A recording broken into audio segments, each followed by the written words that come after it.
অধিকাংশ কওমি হাফিজিয়া মাদ্রাসায় ছাত্র ছাত্রীদের আলিয়া মাদ্রাসা সম্পর্কে জঘন্য ভ্রান্ত শিক্ষা দেওয়া হয়, পরনিন্দা চর্চা করা হয়, অথচ জেনারেল শিক্ষা ব্যবস্থা সম্পর্কে কোনো কথা বলেন না।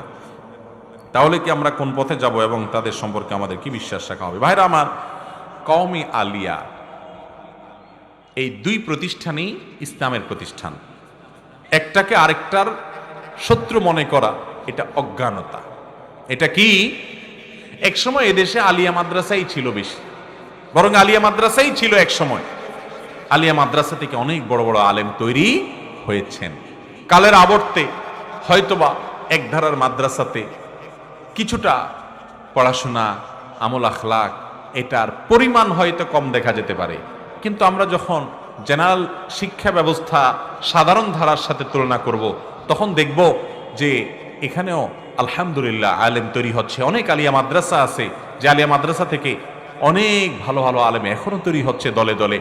আবার কওমি মাদ্রাসাও কালের আবর্তে সব সময় যে এর ধার, এর যে ঐতিহ্য, এর আমলি পরিবেশ, পড়াশোনা সবসময় যে একরকম থাকবে তা নয়। অবস্থার অবনতি, ভালো মন্দ বিভিন্ন সময় আল্লাহ তাআলা কাকে দিয়ে কতক্ষণ কতটুকু কাজ নেবেন সেটা আল্লাহ ভালো জানেন। কিন্তু কওমি হয়ে আলিয়াকে প্রতিপক্ষ মনে করা, আলিয়া হয়ে কওমিকে প্রতিপক্ষ মনে করা, ভাইরা আমার, এটা অজ্ঞানতা ছাড়া আর কিছু নাই। আমি গত পরশুদিন পঞ্চগড়ে গিয়েছি। এক আলেম এসে আমাকে বললেন, ভাই আপনি যে মাদ্রাসার মাহফিলে আসছেন, আপনি কি জানেন এটা আমাদের মাদ্রাসা না?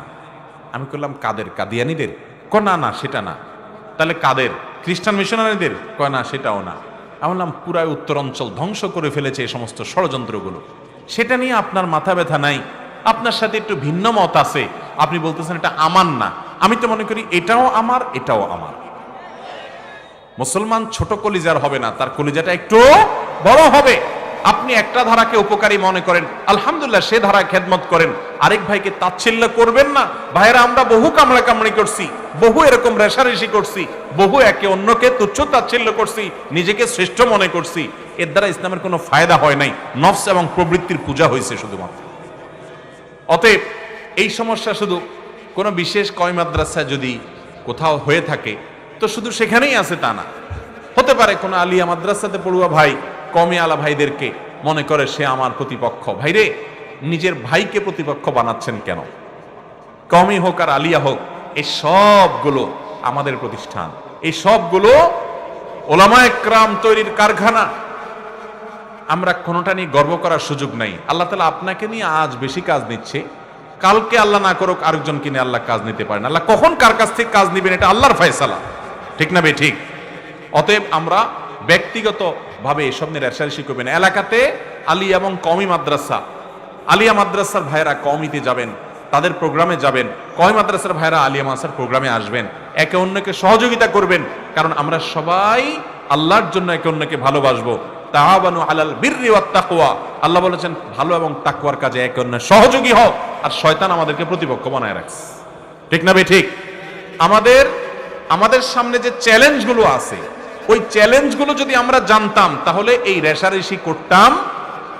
আপনি দেখেন দেশে যে একে অন্যকে ভিন্ন মতের মনে করে, প্রতিপক্ষ মনে করে, যখন বিদেশ চলে যায়, নিজের দেশের মানুষ খুব একটা পাওয়া যায় না, অনেক লোক খুঁজে এক দুইটা পাওয়া যায়।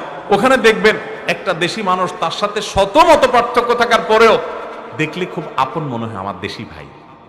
যারা বিদেশে থাকেন তারা এটা টের পান, যারা প্রবাসে যান তারা এটা টের পান যে দেশের মত পার্থক্য ওখানে আর থাকে না, কারণ সেখানে আরো অনেক দেশের মানুষ আছে, তারা কেউ এত সহায়তামূলক আচরণ করে না নিজের দেশি ভাইটা যেরকম করে। ভাইরা আমার, ঠিক একইভাবে যত ষড়যন্ত্র আছে ইসলামের বিরুদ্ধে, মুসলমানদের বিরুদ্ধে, ওইগুলো যখন জানতে পারবেন তখন আপনার মুসলমান ভাই আপনার সাথে কোনো বিষয়ে মত পার্থক্য আছে, তিনি একটাকে সঠিক মনে করেন, আপনি আরেক পদ্ধতিকে সঠিক মনে করেন, এরপরও দিন শেষে তিনি আপনার ভাই, আপনার সহযাত্রী, আপনি আপনার একে অন্যের আপনারা পরিপূরক।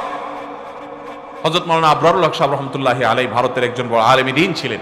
তিনি বলতেন, দিন কে হর কাম করনে ওয়ালোं को রফিক সমঝো ফরিক না সমঝো।